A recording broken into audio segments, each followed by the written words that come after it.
Piala Kemerdekaan 2025 akan berlangsung di Stadion Utama A Sumatera Utara, Deli Serdang, pada tanggal 12 Agustus sampai dengan 18 Selamat pagi para pecinta sepak bola Indonesia, juga para pemain usia dini di SSB di seluruh Indonesia. Semoga kita semua tetap bersemangat dan dalam kondisi sehat serta selalu dilimpahkan rezeki ya. Amin ya. Piala Kemerdekaan 2025 yang akan berlangsung di Stadion Utama Sumatera Utara, Deli Serdang pada tanggal 12 sampai dengan 18 Agustus 2025. Ayo kita diskusikan, kita bahas mulai dari setiap tim peserta, kelemahan dan kekuatan setiap tim peserta, serta tentunya peluang tim nasional Indonesia U17 nanti. Semuanya ada di akun YouTube @tobikron ini ya, untuk para pecinta sepak bola Indonesia. Topik ini sangat menarik dan saya yakin ditunggu-tunggu para pecinta sepak bola di tanah air ya. Kita sudah dapat bocoran tentang tim peserta yang akan berlaga di Piala Kemerdekaan 2025. Semoga kita bisa melihat analisis awal ya, kekuatan, kelemahan serta peluang tim nasional Indonesia U17 tentunya ya.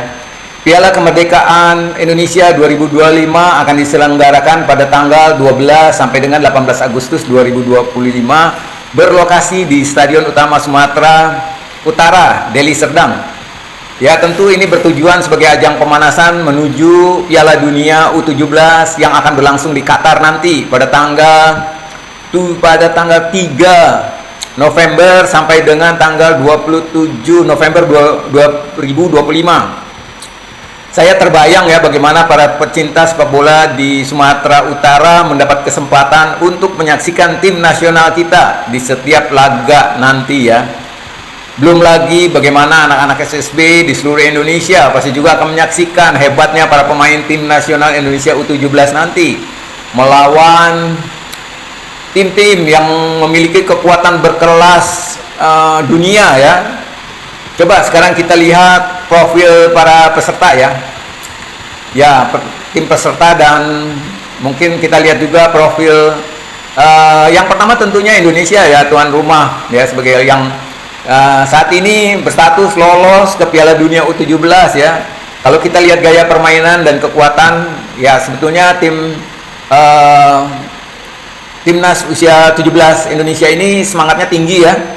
Juga mereka pasti akan didukung oleh publik ya, supporter ya, para pecinta sepak bola di Indonesia, termasuk pemain usia dini di SSB di seluruh Indonesia ya. Dan kita tahu memang tim nasional U17 ini tekniknya berkembang ya. Mudah-mudahan dengan latihan di Bali juga akan terus berkembang ya. Walaupun kita tahu masih mereka memiliki kelemahan ya, kurangnya pengalaman internasional. Walaupun mereka sudah bermain di Piala Asia, tapi mungkin berhadapan dengan klub negara-negara langganan Piala Dunia U17 ya, ini memang bukan mereka butuh pengalaman lebih ya. Nah, mudah-mudahan Piala Kemerdekaan ini jadi ajang untuk mencari menambah pengalaman mereka. Kemudian tim Uzbekistan, waduh, ini nih punya prestasi yang terakhir yang paling kini ya, yaitu juara Piala Asia U17 2025 ya. Mereka ini sebetulnya bermainnya itu dominan ya, taktis, disiplin tinggi. Jadi memang ini memiliki mental juara ya, tim Uzbekistan U17 2025 ini ya. Walaupun begitu setiap tim pasti memiliki kelemahan ya, bisa terlalu mengandalkan struktur terus ya, kurang variasi mungkin ya. Nah, untuk tim yang lain yaitu tim Mali. Wah, ini juga tidak bisa dianggap sepele. Ini tim Mali ini juga memiliki prestasi yang juga nggak kalah hebat ya dari tim Uzbekistan. Dia ini runner up Piala Afrika U17 2025 ya. Dan jangan salah, Uzbekistan, Mali ya, itu adalah juga sudah lolos ke Piala Dunia U17 loh. Nah, ini yang kemudian runner up Piala Afrika U17 Mali ini kita tahu ya, pasti memiliki pemain-pemain yang berfisik kuat ya.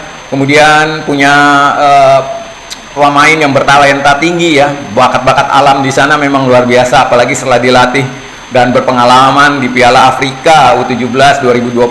Pasti keren banget nanti mainnya ya. Waduh. Kemudian ya seperti tadi saya bilang, seperti Uzbekistan ya, pasti tiap tim ada kelemahannya. Kadang-kadang kurang sabar dalam membangun serangan ya, build up dari bawah gitu ya. Nah, kemudian yang tim yang keempat ini adalah Tajikistan. Itu prestasi terkini mereka itu ya nggak boleh dianggap enteng. Mereka ini masuk perempat final Piala Asia U17 2025 ya. Jadi bukan tim yang biasa-biasa, dan mereka ini juga Tajikistan juga lolos ke Piala Dunia U17. Jadi gaya berpemain Tajikistan disiplin, efisien, ya mungkin juga sama mungkin dengan Indonesia, minim ya mereka ini sebenarnya kesalahannya jarang berbuat kesalahan karena mereka ini disiplin ya mainnya. Tapi kelemahannya ada, kurang eksplosif dalam menyerang, jadi mungkin jarang membuat gol ya. Seperti itu ya. Nah, itulah kalau kita bandingkan tim-tim yang akan berlaga di Piala Kemerdekaan Indonesia 2025 di Medan nanti ya. Nah, jadwal pertandingan Timnas Indonesia U17 ya, 12 Agustus 2025. Tim kesayangan kita Indonesia U17 akan melawan Tajikistan ya. Ini berkisar sekitar jam 8.30 ya, 20.30 waktu Indonesia Barat ya. Jadi ini di WIB ini malam ya.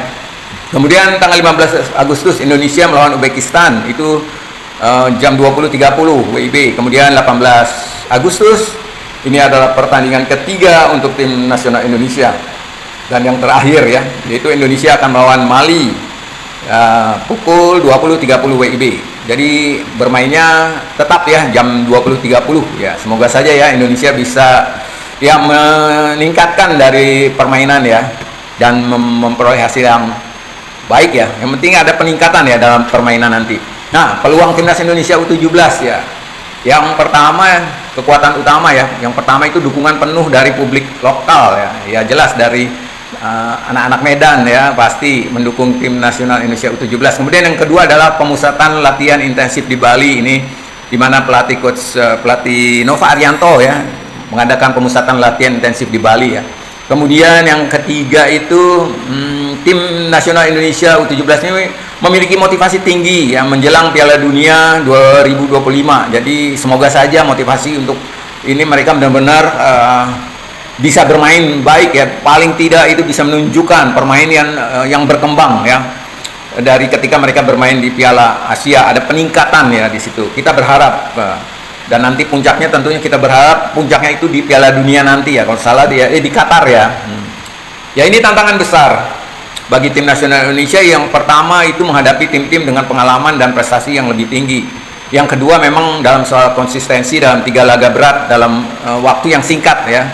Ya ini memang 3 pertandingan dalam waktu singkat, ini tidak mudah bagi tim ya, tapi saya yakin Coach Arianto ya, Nova Arianto pasti akan merotasi. Saya yakin berani merotasi ya, saya berharap gitu, sehingga semua pemain ke-30 pemain paling tidak ya 80% dari tim itu mengalami pengalaman ya bertanding di kancah pertandingan internasional seperti Piala Kemerdekaan ini ya, karena tim-timnya ini tim yang lolos Piala Dunia, jadi tim yang bagus ya. Nah, untuk peluang strategis, pertama ya menjadikan turnamen ini sebagai laboratorium taktik ya. Ya ini kesempatan ya untuk pelatih dan pemain ya. Kedua, itu membangun chemistry dan mentalitas kompetitif ya. Ini terus ditingkatkan ya, chemistry dan mentalitas kompetitif ya. Berani bersaing dengan tim-tim Piala Dunia ya. Kemudian ketiga, itu memang menarik perhatian publik dan media untuk membangkitkan semangat nasional. Pasti ya. Nah, kita udah tahu ya, ada 30 nama pemain timnas U17 Indonesia ya. Kiper itu M. Nur Ihsan, Dava Gasemi, Randy Rasaku. Kemudian back ada Iputu Puji Apriawan yang juga adalah kapten tim ya dari tim nasional Indonesia. Kemudian Matthew Baker, Al Ghazemi Dwi, John Alexander Natanaya, Putu Ekayama, Yoga, Ida Bagus, Putu Cahya, Azizu, Milanesta, Pandu Aryo, Daniel Alfredo. Nah, ini juga salah satu bintang ya, selain tadi ada Matthew Baker. Semoga ini betul bisa menonjol. Kemudian Fabio Alkairawan, Dava Zaidan, dan di gelandang atau pemain tengah ada Ilham Ramadoni, ini juga nama-nama yang sering kita dengar. Kemudian Asar Muzaki, Evandra Florasta, dan ini Noha Pohan ya, ada Nasril Alvaro. Di bagian penyerang kita tidak lupa dengan pemain-pemain seperti Fadli Alberto, wah yang juga ini calon bintang nih. Sahabi Goli juga, ini pemain yang juga apa ya, striker Indonesia ya, goal getter juga. Dimas Adi Prasetyo, Raffi Rasik, Fardan Ari, dan Fandi Ahmad. Kemudian ada Aron Liam Switela, Alvaro Di Santosa, kemudian Mirsa Firjatullah, Ardiansa Tahir. Ya, ini adalah 30 pemain yang juga akan ikut serta di Piala Kemerdekaan 2025, dan Coach Nova Arianto pasti masih untuk Piala Dunia masih membutuhkan pasti pemain-pemain diaspora, namun pasti dia akan seleksi yang memang pantas untuk bergabung di tim ini ya.